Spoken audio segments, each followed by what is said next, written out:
বাজারে নেটের দাম তো আকাশ ছোঁয়া, কিন্তু আপনি কি জানেন সামান্য কিছু বাঁশ দিয়ে আপনি নিজেই তৈরি করতে পারেন টেকসই এবং সুন্দর খাঁচা।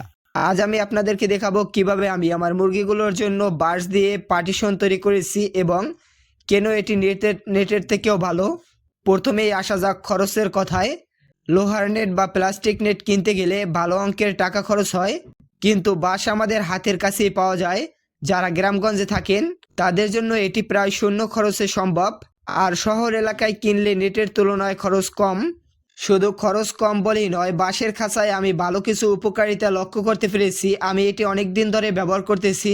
ভালো জাতের বাঁশ কড়া রোদে বৃষ্টির ঝাপটায় নেটের মতো সহজে নষ্ট হয় না।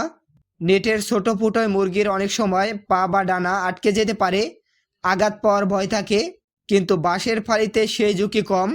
বাঁশ প্রাকৃতিকভাবে ঠান্ডা থাকে, যা ঘরের ভেতরে তাপমাত্রা নিয়ন্ত্রণে সাহায্য করে।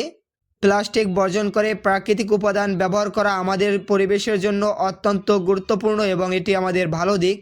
অবশ্যই খাঁচা তৈরি করার সময় খেয়াল রাখবেন যেন বাঁশের কঞ্চিগুলো মসৃণ হয়, যাতে মুরগির গায়ে না লাগে।